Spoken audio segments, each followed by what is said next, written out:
ನಮಸ್ಕಾರ ಸ್ನೇಹಿತರೆ, ನಾನು ಇವತ್ತು ಮತ್ತೊಂದು ಸಿನಿಮಾದ ಬಗ್ಗೆ ಮಾತನಾಡ್ತಾ ಇದ್ದೀನಿ. ಹಗ್ರೀವ ನಮ್ಮ ಕನ್ನಡ ಭಾಷೆಯಲ್ಲಿ ಧನ್ವೀರ್ ಅವರು ಲೀಡಾಗಿ ಮಾಡಿರುವ ಈ ಒಂದು ಸಿನಿಮಾ ಫೆಬ್ರವರಿ ಮಂತಲ್ಲಿ ಬಿಡುಗಡೆ ಆಗಿದೆ. ಈ ಸಿನಿಮಾ ಯಾವ ರೀತಿದೆ ಮತ್ತು ಕತೆ ಹೇಗಿದೆ ಅಂತ ಕಂಪ್ಲೀಟ್ ರಿವ್ಯೂ ನೋಡ್ತಾ ಹೋಗೋಣ. ಕೊನೆ ತನಕ ನೋಡಿ, ನಿಮಗೆ ಖಂಡಿತವಾಗ್ಲೂ ಈ ಒಂದು ರಿವ್ಯೂ ಸ್ವಲ್ಪ ಆದರೂ ಇಷ್ಟವಾಗುತ್ತದೆ. ಹಾಗೆ ಕಂಪ್ಲೀಟ್ ನೋಡಿದ ಮೂಲಕ ಇಷ್ಟವಾದರೆ ಸಬ್ಸ್ಕ್ರೈಬ್ ಸಹ ಮಾಡಿಕೊಳ್ಳಿ. ಈ ಸಿನಿಮಾ ಒಬ್ಬ ಸಾಮಾನ್ಯ ವ್ಯಕ್ತಿಯ ಜೀವನದ ಕಥೆಯಾಗಿದೆ. ಅವನ ಜೀವನದಲ್ಲಿ ಸಂಭವಿಸುವ ಅಚ್ಚರಿ ಘಟನೆ ಅಂದರೆ ಟ್ವಿಸ್ಟ್ಗಳ ಕಥೆಯೇ ತಿರುವು ಕೊಡುತ್ತವೆ.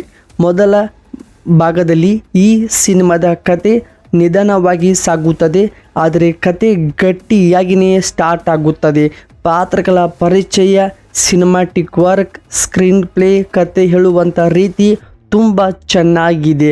ಆದರೆ ಪ್ರತಿಯೊಂದೊಂದು ಪಾತ್ರಗಳ ಪರಿಚಯ ತುಂಬ ಸಿಂಪಲ್ ಆಗಿಯೇ ಮಾಡ್ತಾ ಹೋಗ್ತಾರೆ.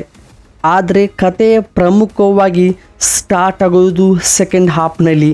ಹೌದು, ಕತೆ ವೇಗ ಪಡೆದುಕೊಳ್ಳುತ್ತದೆ. ಸಸ್ಪೆನ್ಸ್ ಕ್ಷಣಗಳು, ಟ್ವಿಸ್ಟ್ಗಳು ನಿಮ್ಮನ್ನು ಗಮನ ಸೆಳೆಯುತ್ತವೆ. ಆದರೆ ವಿಲ್ಲನ್ ಕತೆ ಕಡೆ ಬಂದರೆ, ವಿಲ್ಲನ್ ಅವರಿಗೆ ಕೊಟ್ಟಂಥ ಪಾತ್ರ ಗಟ್ಟಿಯಾಗಿ ನೀಡುತ್ತದೆ. ಆ ಕೊನೆಯ ಭಾಗದಲ್ಲಿ ಅಚ್ಚರಿಯ ಮೂಡಿಸುವಂಥ ಟ್ವಿಸ್ಟ್, ಕ್ಲೈಮ್ಯಾಕ್ಸ್ ಕೂಡ ತುಂಬ ಚೆನ್ನಾಗಿದೆ. ಆದರೆ ಸಿನಿಮ್ಯಾಟಿಕ್ ವರ್ಕ್ ಆಗ್ಬೋದು, ಗ್ರಾಫಿಕ್ಸ್ ಮತ್ತು ಅಲ್ಲಿ ಬರುವಂಥ ಕತೆ ಹೇಳುವ ರೀತಿ ಇನ್ನೂ ಸ್ವಲ್ಪ ಬೆಟರ್ ಆಗಿದ್ದರೆ ತುಂಬ ಚೆನ್ನಾಗಿರ್ತಿತ್ತು. ಟೆಕ್ನಿಕಲ್ ಅಪ್ಡೇಟ್ಸ್ ವಿಚಾರಕ್ಕೆ ಬಂದರೆ, ಈ ಸಿನಿಮಾದ ಕ್ಯಾಮ್ರಾ ವರ್ಕ್ ತುಂಬ ಚೆನ್ನಾಗಿಯೇ ವರ್ಕ್ ಆಗಿದೆ. ಬ್ಯಾಕ್ಗ್ರೌಂಡಲ್ಲಿ ಬರುವಂಥ ಮ್ಯೂಸಿಕಲು ಎಷ್ಟೋ ಪಾತ್ರಗಳ ಜೀವ ತುಂಬುತ್ತದೆ. ಎಡಿಟಿಂಗ್ ಕೆಲವೊಂದು ಕಡೆ ವೇಗವಾಗಿ ಇನ್ನೂ ಉತ್ತಮವಾಗುತ್ತಿತ್ತು. ಆದರೆ ಒಟ್ಟಿನಲ್ಲಿ ತಾಂತ್ರಿಕವಾಗಿ ಈ ಚಿತ್ರ ಒಂದೊಳ್ಳೆ ಗುಣಮಟ್ಟದಲ್ಲಿ ಆ್ಯಕ್ಷನ್, ಸಸ್ಪೆನ್ಸ್, ಥ್ರಿಲ್ಲರ್, ಧನ್ವೀರ್ ಅವರು ಪೊಲೀಸ್ 2 ಶೇಡ್ ಪಾತ್ರದಲ್ಲಿ ನೋಡೋರಿಗೆ ಈ ಸಿನಿಮಾ ಒಂದು ಬೆಸ್ಟ್ ಸಿನಿಮಾವಾಗಿದೆ. ಆದರೆ ಸಿನಿಮ್ಯಾಟಿಕ್ ವರ್ಕ್, ಕತೆ ಕೂಡ ತುಂಬ ಒನ್ ಟೈಮ್ ವಾಚಬಲ್ ಸಿನಿಮಾವಾಗಿದೆ. ನಮ್ಮ ಕನ್ನಡ ಭಾಷೆಯಲ್ಲಿ ಇದು ಕೂಡ ಒಂದು ನಾರ್ಮಲ್ ಸಿನಿಮಾವಾಗುತ್ತದೆ. ಏಕೆಂದರೆ ಕಥೆಯಲ್ಲಿ ಅಷ್ಟೊಂದು ಅಚ್ಚರಿ ಮೂಡಿಸುವಂಥ ಟ್ವಿಸ್ಟ್ ಇಲ್ಲ.